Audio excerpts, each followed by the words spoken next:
Bab 005. Apa semua ini Ken? Wina kembali bertanya. Beberapa adalah buku-buku pelajaran dan berkas-berkas yang Nyonya butuhkan.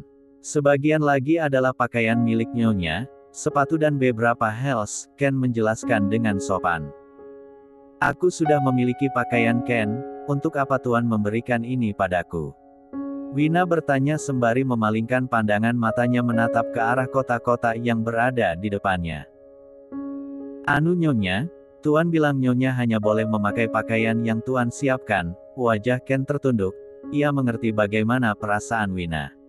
Pakaian yang sudah dipersiapkan jauh-jauh hari, yang sudah dipilah-pilih oleh Wina tiba-tiba tidak berguna begitu saja di mata suaminya. Untuk kesekian kalinya Wina kembali mengeluarkan lenguhan panjang. Baiklah Ken, terima kasih. Wina menerima kotak-kotak itu dan membawanya masuk ke dalam kamar. Ia membuka kembali lemari yang sudah setengah terisi dengan beberapa pakaian miliknya. Pakaian-pakaian ini dibeli dengan uang ayahku, jerih payahnya tidakkah terlihat di matamu? Faro, Wina membatin. Air mata kembali menggenang di kelopak matanya, sekuat tenaga Wina tahan, sesekali tangannya memegang erat ujung pintu lemari. Wina menengadahkan wajahnya ke atas. Jangan nangis Wina, jangan. Gumamnya. Namun, pada akhirnya air mata mulai menetes di sudut mata Wina. Segera Wina menyapu kasar pipinya, berharap tidak ada lagi air mata di sana. Wina mengeluarkan tumpukan pakaian dari dalam lemari, menguatkan hati dan menyusunnya kembali di dalam koper. Malang benar nasibmu Wina. Wina membatin, mengasihi dirinya sendiri. Baiklah, kamu kuat Wina. Kamu pasti bisa menghadapi laki-laki itu. Gumamnya. Setelah semua pakaian miliknya masuk kembali ke dalam koper, Wina menutup koper dan meletakkan di samping ranjang. Kali ini ia membuka satu persatu kotak yang diberikan Faro untuknya. Setiap kali membuka kotak-kotak itu Wina menghela napas panjang, tidak ada yang bisa ia lakukan. Ia hanya bisa pasrah. Wina menyusun beberapa gaun yang membuatnya merasa muak ketika membayangkan dirinya harus mengenakan gaun-gaun itu. Seharusnya dia menikah dengan seorang model, bukan dengan gadis desa sepertiku. Wina kembali bergumam. Beberapa kotak sudah kosong, Wina sudah memindahkan sebagian isinya. Kini hanya tersisa satu kotak, tangannya kembali bergerak membuka kotak terakhir. Ia mendapati beberapa buku pelajaran, dan berkas-berkas kepindahan tempat kuliahnya. Di tengah kebenciannya terhadap Faro, Wina masih bisa merasa sedikit bersyukur. Setidaknya Faro masih membiarkan Wina untuk melanjutkan pendidikannya, ia tidak harus terkurung di dalam rumah dengan sarung tangan dan celemek di tubuhnya. Setelah selesai memindahkan semua isi di dalam kotak itu, Wina menyusun kembali kotak kosong itu, menumpuknya dan membawa dengan kedua tangannya. Perlahan ia menyusuri mansion, sudut demi sudut dilewatinya. Dilihat beberapa kali pun, Wina tidak salah. Kamar yang disiapkan Faro untuknya terletak di bagian belakang mansion, jarak dari kamarnya dengan ruang utama sangat jauh, jarak dari kamarnya dengan dapur pun sangat jauh. Ia merasa seperti sedang diasingkan di rumah suaminya sendiri. Rumah yang seharusnya menjadi surga kini berubah seperti neraka. Belum lagi ukuran kamar yang jauh lebih kecil dari ukuran ruangan di mansion itu. Memang kamarnya saat ini jauh lebih besar dari kamarnya yang dulu. Namun jika dibandingkan dengan ruangan-ruangan lain di mansion ini, kamar Wina merupakan ruangan terkecil. Wina terus berkeliling, matanya waspada mencari sosok Ken yang belum juga ia temui meski sudah berjalan cukup jauh. Beberapa pelayan yang melihat Wina segera menyapa sopan, sembari sedikit menundukkan badan. Sebenarnya kalian tidak perlu menghormatiku sampai seperti itu, aku tidak lebih baik dari kalian. Aku rasa kita ini sama-sama haya pelayan. Batin Wina. Oh itu Ken. Gumamnya. Ken. Wina berlari kecil mengejar Ken sembari memanggil namanya. Mendengar Wina memanggil namanya Ken segera menghentikan langkah, memutar badan dan memberi hormat pada Wina sembari bertanya sopan, ada apa nyonya? Ken, Di mana aku bisa meletakkan kotak-kotak ini? Wina menurunkan kotak yang sedari tadi ia pegang. Astaga Nyonya, Anda tidak perlu repot-repot hanya untuk hal seperti ini. Anda bisa memanggil pelayan dan meminta mereka membawa kotak-kotak ini. Ken merasa tidak enak hati.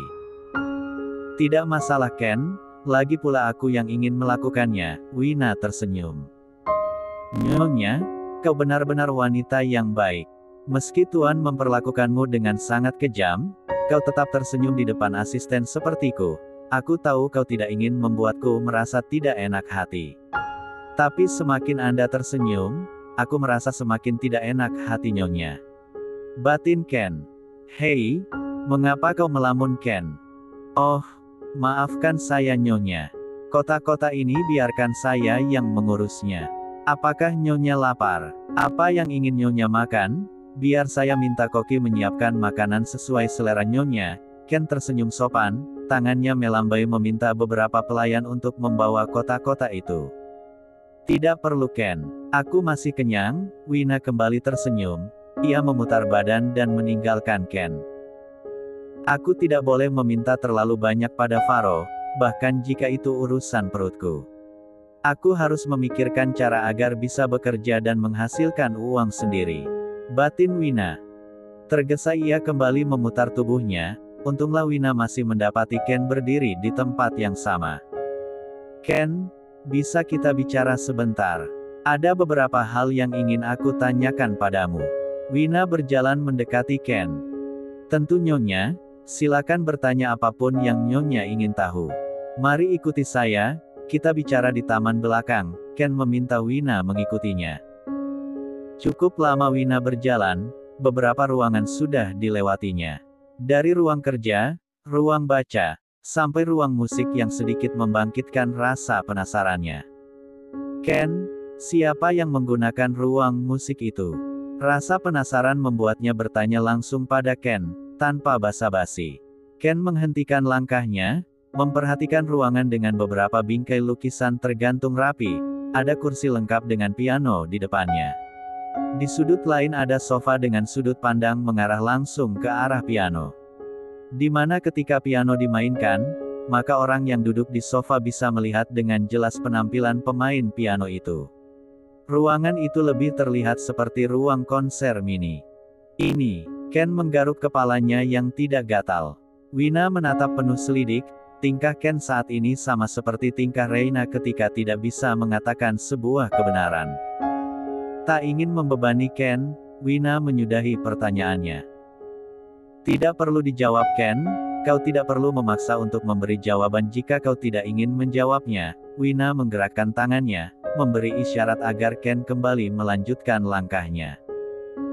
Nyonya, walaupun saya tidak bisa mengatakan apapun tentang ruang musik itu. Tapi saya sarankan agar Nyonya tidak pernah memasuki ruangan itu. Ataupun bertanya tentang ruangan itu kepada Tuan. Ken berbicara tanpa mengubah posisi, ia tetap beralan membelakangi Wina. Baiklah Ken, Wina menjawab sopan. Aku juga tidak ingin tahu terlalu banyak tentangnya, semakin aku tahu banyak hal tentang laki-laki itu, maka semakin aku dekat dengan neraka itu sendiri. Ken masih memimpin jalan sementara Wina mengekor dari belakang. Ken berhenti tepat di depan pintu dan memegang kedua gagang pintu lalu membukanya. Silakan Nyonya, ini taman belakang dari mansion Tuan Faro. Ken menggerakkan tangan seperti memberi isyarat agar Wina melangkah lebih dulu, memilih tempat duduk yang sekiranya nyaman untuk Wina. Begitu pintu terbuka mata Wina terbelalak, kini pandangannya menangkap taman berukuran luas dengan berbagai jenis bunga. Ada kolam ikan berukuran cukup besar, dengan bunga teratai yang sedang bermekaran di atas kolam itu. Sesaat rasa sakit di hatinya hilang begitu saja, berganti dengan perasaan nyaman dan tenang. Wina memejamkan mata, menghirup udara yang begitu sejuk. Berkali-kali ia menarik napas dan menghembuskan perlahan. Kakinya terus melangkah, sampai menemukan beberapa kursi yang terpasang rapi. Wah, ada ayunan juga. Ternyata tempat ini tidak seburuk itu, batin Wina. Wina menghampiri kursi yang berbaris rapi dan mengangkat salah satu kursi. Melihat Wina mengangkat kursi, Ken merasa tidak enak hati. biar saya yang mengangkat kursi itu Nyonya, mau dibawa kemana kursinya? Ken berusaha mengambil kursi dari tangan Wina. Namun Wina menggelengkan kepala sembari tersenyum. Tidak perlu Ken, kau ambil saja kursi untukmu. Dan ikuti aku. Wina kembali mengangkat kursi itu dan meletakkannya tepat di depan kolam ikan. Ken segera berhambur, mengambil salah satu kursi dan membawanya ke tempat yang sama. Di mana Wina sedang duduk sembari tersenyum, matanya kembali terpejam. Pelan sekali Ken meletakkan kursi itu, ia tidak ingin membuat Wina membuka mata hanya karena suara langkahnya. Ken, Wina mengambil kalimat pertama, matanya masih memandang ke arah kolam ikan. Iya Nyonya. Ken masih berdiri di samping Wina, sementara kursi yang dibawanya dibiarkan kosong. Duduklah, untuk apa kau membawa kursi jika kau sendiri terus berdiri? Wina menggerakkan kepala, memberi isyarat agar Ken segera duduk. Ragu Ken masih dalam posisi berdiri. Tapi Nyonya, saya tidak boleh duduk di samping Nyonya. Ken menundukkan kepala. Sepertinya, Faro benar-benar menakutkan. Hanya meminta Ken duduk di sampingku, itu pun dengan jarak yang cukup jauh. Tapi Ken terlihat sangat ketakutan. Batin Wina. Baiklah Ken, lakukan apapun yang menurutmu benar. Ken, apa aku boleh bekerja paruh waktu? Ken terkejut mendengar pertanyaan yang terlontar dari mulut Wina. Untuk apa Nyonya rumah ini bekerja? Dia hanya perlu meminta, maka semua permintaannya akan diberikan Tuan. Pikir Faro. Itu, sepertinya harus Nyonya katakan sendiri pada Tuan. Saya tidak bisa memutuskannya Nyonya, Ken mencoba menjelaskan. Jam berapa biasanya Tuan pulang? Tanya Wina. Tidak tentu Nyonya, terkadang sore sudah pulang. Terkadang tengah malam atau bahkan dini hari Tuan baru pulang. Jawab Ken sopan. Hah. Wina kembali menghela napas, oh, hampir lupa. Apa daerah ini bisa dilewati kendaraan umum Ken? Wina kembali bertanya tanpa mengubah posisi tubuh, dia tetap tersenyum setiap kali matanya melihat ikan di dalam kolam yang saling berkejaran. Seperti yang Nyonya lihat hari ini, mansion Tuan terletak di area khusus. Hanya ada hutan di kiri kanan jalan, ini area milik keluarga Wirawan. Jadi kendaraan umum tidak mungkin bisa memasuki area ini Nyonya, Ken menjelaskan sopan, masih berdiri di belakang Wina. Lalu bagaimana dengan kuliahku Ken? Sebenarnya Wina tahu betul, berada dalam cengkraman tangan Faro benar-benar menakutkan, bahkan semua akses untuk sedikit kebebasannya saja tidak ia dapat. Tetapi, pesan ayahnya selalu terngiang di telinga Wina. Menjadi istri yang baik, menjadi istri yang baik. Seperti itulah Wina terus meyakinkan hatinya, seperti sedang merapal doa. Nyonya akan diantar oleh Pak Budi, supir pribadi yang dipersiapkan Tuan untuk mengantar Nyonya kemanapun Nyonya pergi. Jawab Ken. Kemanapun. Sumringah Wina memalingkan wajahnya, menatap Ken yang seketika menundukkan kepala pandangnya Radana. Iya Nyonya, saya mengantar Nyonya ke kampus. Pak Budi bisa mengantar Nyonya ke tempat lain, nanti Budi akan melaporkan pada Tuan. Ken masih menundukkan kepala. Apa maksudmu dengan kalimat melaporkan pada Tuan, Ken? Tanya Wina. Penasaran. Jadi, jika Nyonya ingin diantar ke tempat lain selain kampus, misalnya ke tempat temannya, maka dia akan melapor kepada Tuan Faro meminta persetujuannya. Jika Tuan setuju maka mengantarnya, tulisnya. Dan terakhir akan mungkin Bu Nasa tertekan. Haha, ini rumah atau pintu terbasah dan bergerak turun. Terbawa itu berikan tangis. Payat senang, saya menyapu bersih air mata yang turun satu lagi. Maafkan saya, tertutup lesu. Apa harus minta maaf Ken? Setiap manusia memiliki takdirnya masing-masing. Dan ini adalah takdirku. Wina memalingkan wajahnya, lalu tersenyum. Ia mengerti Ken hanya bawahan yang tidak bisa berbuat apa-apa. Oh, hampir lupa. Ada apa dengan kamarku Ken? Letaknya benar-benar di ujung. Ukurannya benar-benar kecil jika dibandingkan dengan semua ruangan yang ada di mansion ini. Ken menghela napas panjang, sepersekian detik ia membuka mulutnya.